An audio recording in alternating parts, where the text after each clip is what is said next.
கங்காருகள் ஆஸ்திரேலியாவை பூர்வீகமாக கொண்ட ஒரு அற்புதமான விலங்கு வகையாகும்.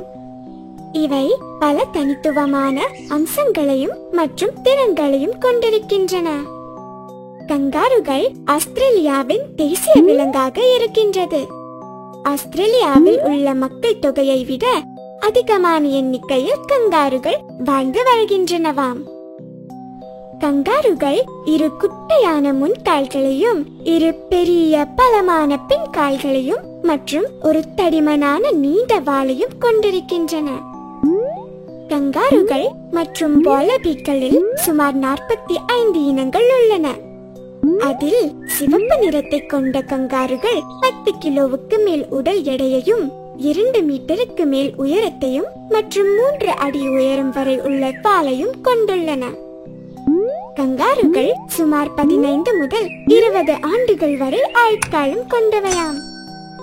கங்காருகள் பின்கால்களை வைத்து ஒரு இடத்திலிருந்து மற்றொரு இடத்திற்கு தாவி தாவி செல்கின்றன. இதனுடைய வாலை சமநிலையாக நிற்பதற்கு பயன்படுத்துகின்றனவாம். கங்காருகள் தாவும் பொழுது 13 மீட்டர் வரை தாவும் திறனையும் உடல் அம்சத்தையும் கொண்டதாம். கங்காருகள் 4 கால்களில் நடக்க முடியவில்லை என்றாலும் அதன் பின் கால்களை எதிரிகளை தாக்குவதற்கு பயன்படுத்துகின்றனவாம். கங்காருகள் பொதுவாக பகலில் தூங்குவதையும் இரவில் விழித்திருப்பதையும் பழக்கமாக கொண்டுள்ளனவாம். தாய் கங்காருகள் தனது குட்டிகளை 9 மாதங்கள் வரை அதனுடைய பையில் தான் சுமக்கின்றனவாம். கங்காருகளுக்கு வெவ்வேறு வகையான எதிரிகள் உள்ளனர். கங்காருகள் இயற்கையாக கழுகுகள், நரிகள் மற்றும் முதலைகள் மூலம் வேட்டையாடப்பட்டும், மனிதர்களால் இறைச்சி, தோல் மற்றும் பொழுதுபோக்கிற்காகவும் வேட்டையாடப்படுகின்றன. கங்காருகள் ஆயிரக்கணக்கான ஆண்டுகளாக ஆஸ்திரேலியாவின் வரலாறு மற்றும் அடையாளத்தின் ஒரு பகுதியாக இருக்கின்றன. கலாச்சார சின்னமாக உள்ள கங்காருகளை பாதுகாப்பது அவசியம்தானே? அழகிய பறவை இனங்களிலேயே மயில்களும் ஒன்றாம். மயில்கள் இந்தியா நாட்டின் தேசிய பறவை மட்டுமல்லாது மியான்மர், காங்கோ நாட்டிற்கும் தேசிய பறவையாக உள்ளது. மயில்கள் உலகத்திலேயே மிக பெரிய பறவைகளில் ஒன்றாம். அவை சுமார் 90 முதல் 130 சென்டிமீட்டர் வரை வளரக்கூடியது. மயில்களின் எடை 4 முதல் 6 கிலோ வரை இருக்குமாம். மேலும் ஆண் மயிலுக்கு மட்டுமே அழகிய தோகைகள் உண்டு. மயில்களின் ஆயுட்காலம் சராசரியாக 20 to 30 ஆண்டுகளாம். மயில்கள் மணிக்கு 17 கிலோமீட்டர் வேகத்தில் பறக்கக்கூடியதாம். மேலும் 19 கிலோமீட்டர் வேகத்தில் ஓடவும் கூடியதாம். ஆனால் அவற்றுக்கு தண்ணீரில் நீந்த தெரியாதாம். அதிக ஒலி எழுப்பும் பறவைகளில் மயில்களும் ஒன்றாம். அவை மழைக்காலங்களில் தான் அதிகமாக ஒலி எழுப்புமாம். மேலும் மயில்கள் 11 விதமான ஒலிகளை எழுப்பக்கூடும் திறனுடைய பறவையாம். பெண் மயிலானது அதிகபட்சம் 9 முட்டைகள் வரை இடுமாம். மேலும் அவை 28 நாட்கள் வரை அடை காக்குமாம். முட்டையிலிருந்து வெளிவந்த மயில் குஞ்சுகள் வெறும் 2 மணி நேரத்திலேயே நடக்க பழகிக் கொள்ளுமாம். மேலும் 9 நாட்களில் பறக்கவும் கற்றுக்கொள்ளுமாம். மயில்களில் வெள்ளை நிற மயில்களும் உண்டாம். அவை மரபணு குறைபாடு காரணங்களாலேயே வெள்ளை நிறத்தில் காணப்படுகின்றனவாம்.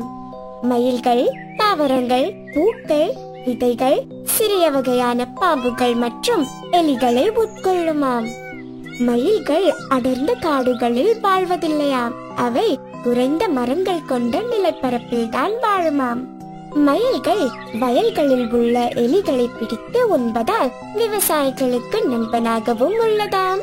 மயில்களின் இறகுக்காகவும் இறைச்சிக்காகவும் வேட்டையாடப்படுவதால் அவற்றின் இனம் அழிந்து கொண்டே வருகின்றதாம்.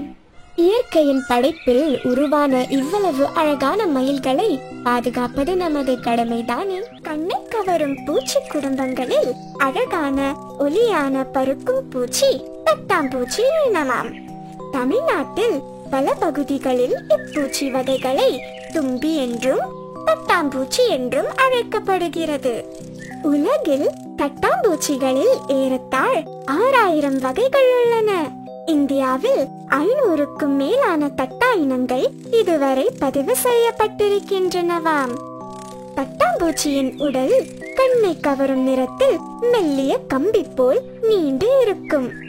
பட்டாம்பூச்சிகளுக்கு 4 இறக்கைகள் உள்ளன. இவை வலை போல மிக மிக மெல்லிய கண்ணாடி போன்ற ஒளி ஊடுருவும் படலமாகவும் இருக்கின்றன. இவற்றை கொண்டு திறமையுடன் பறக்கின்றனவாம். பட்டாம்பூச்சிகளுக்கு 2 பெரிய கூட்டு கண்களும் மற்றும் 6 கால்களும் உண்டு. பட்டாம்பூச்சிகள் சராசரியாக மணிக்கு 70 முதல் 90 கிலோமீட்டர் வேகத்தில் பறக்கக்கூடிய தன்மை கொண்டதாம். பட்டாம்பூச்சிகள் 14,000 முதல் 18,000 கிலோமீட்டர் தூரம் வரை பறக்கக்கூடியவை என கண்டறியப்பட்டுள்ளதாம். பூச்சி இனங்களிலேயே பற்கள் இருக்கக்கூடிய இனம் பட்டாம்பூச்சி இனமாம். இவை தன்னுடைய கால்களை கூண்டு போல பயன்படுத்தி கொசுக்கள், ஈக்கள் போன்ற பூச்சிகளை வேட்டையாடி உணவாக உட்கொள்ளுமாம். பட்டாம்பூச்சிகள் சில 100 முதல் சில 1000 முட்டைகளை நீரிலோ, நீரருகே உள்ள மண்ணிலோ, நீர் செடிகளிலோ இடுமாம்.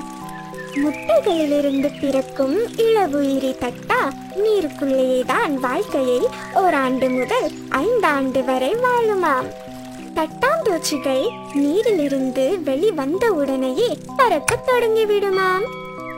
முழு வளர்ச்சி அடைந்து பறக்கும் தட்டானாக ஆன பின்பு அது சில வாரங்களோ அல்லது 1-2 மாதங்களோ தான் உயிர் வாழுகின்றனவாம். பட்டாம்பூச்சிகள் மற்ற பறக்கும் பூச்சிகளை காட்டிலும் மிகவும் திறன் மிக்கது. அவை பறந்து கொண்டே ஒரே இடத்தில் நிற்கக்கூடிய திறன் கொண்டவை. அது மட்டுமல்லாமல் பறந்து கொண்டே திடீரென்று 180 டிகிரி திரும்பி பின் திசை நோக்கி பறக்கவும், முன்னால் பறக்காமல் பின்னோக்கி நகருமாறு பறக்கவும் இயலுமாம். நீரில் இள உயிரிகளாக இருக்கும் போது நிறைய நீர்வாழ் உயிரினங்களையும் இளம் கொசுக்களையும் உண்டு வாழும். இதனால் இவை கொசுக்களை கட்டுப்படுத்துவதில் பெரும் பங்கு வகிக்கின்றன. மேலும் பயிர்களை தாக்கி அழிக்கும் பூச்சிகளையும் வேட்டையாடி உண்ணுவதால் பயிர்களையும் பாதுகாக்கிறதாம். காடுகளை உருவாக்கி வளர்ப்பதில் அணில்களுக்கு இருக்கும் முக்கிய பங்கு என்ன என்பன போன்ற சில அரிய தகவல்களை தான் பார்க்க போறோம். அணில்கள் மரத்தில் வசிக்கக்கூடிய ஒரு பொறித்து உண்ணக்கூடிய உயிரினமாகும்.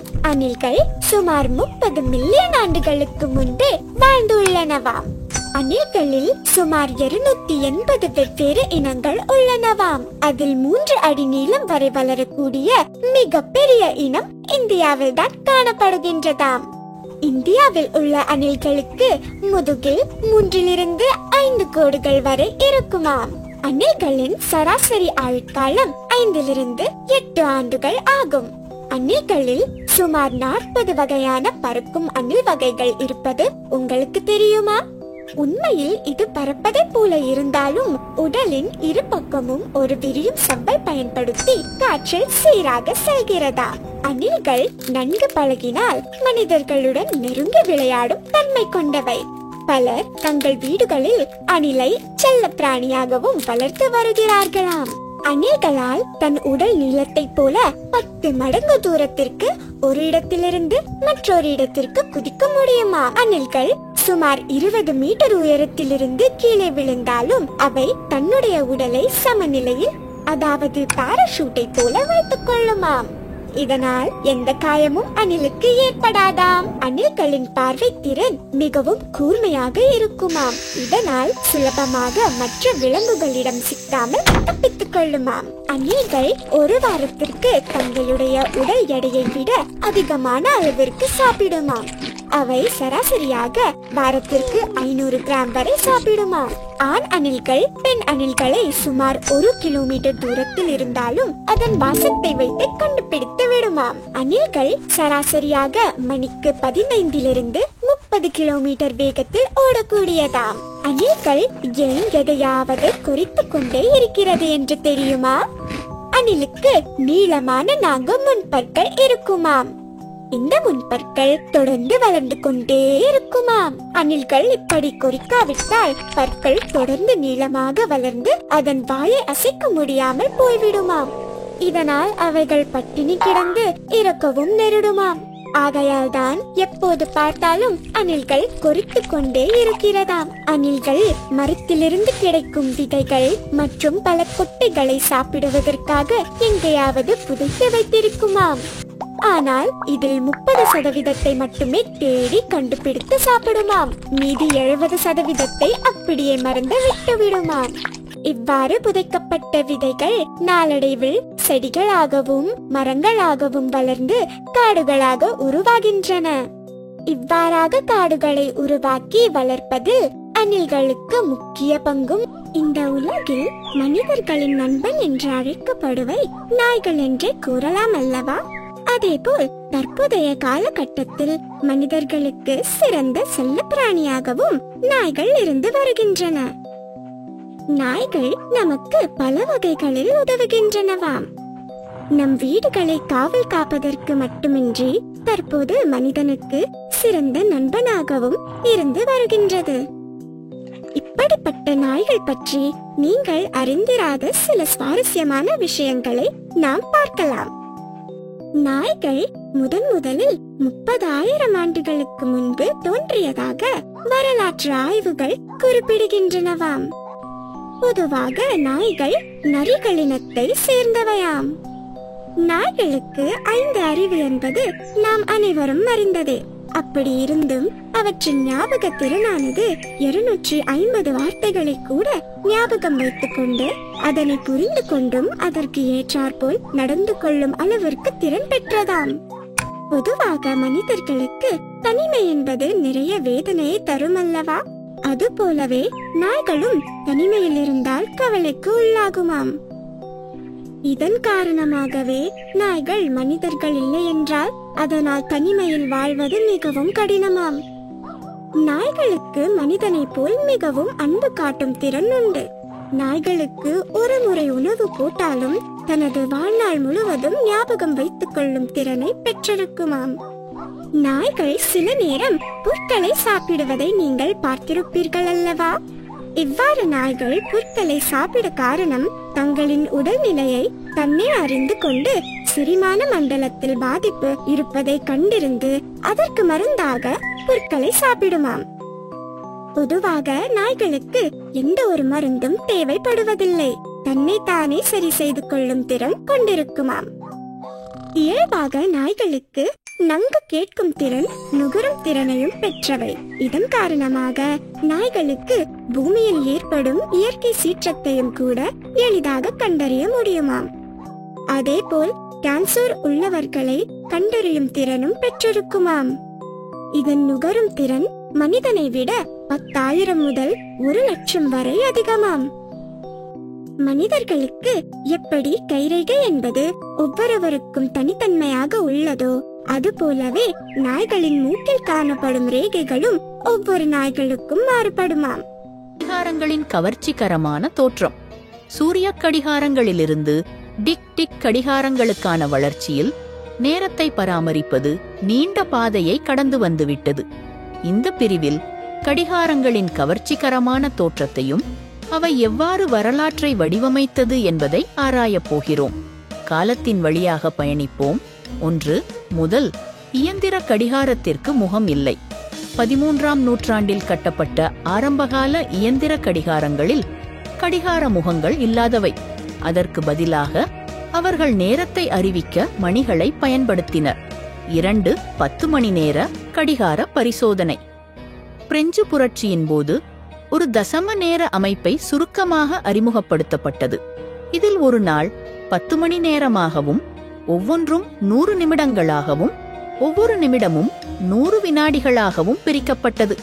ஆனால் இது நீண்ட காலம் நீடிக்கவில்லை. 3. காணாமல் போன மணி நேரத்தின் மர்மம். 1582ஆம் ஆண்டில் ஜூலியன் நாட்காட்டியிருந்து கிரிகோரியன் நாட்காட்டிக்கு மாறியதால் சில நாடுகள் 10 நாட்களை தவிர்த்தன. அதாவது எந்த கடிகாரங்களும் அந்த தேதிகளை காட்டவில்லை. பிரிட்டன் மற்றும் அதன் காலனிகள் 1752ஆம் ஆண்டில் 11 நாட்களை இழந்து மாற்றத்தை ஏற்படுத்தின. 4. உலகின் மிக மெதுவான கடிகாரம். டெக்சாஸில் கட்டப்பட்ட clock of the long now 10,000 ஆண்டுகள் நீடிக்கும் வகையில் வடிவமைக்கப்பட்டுள்ளது.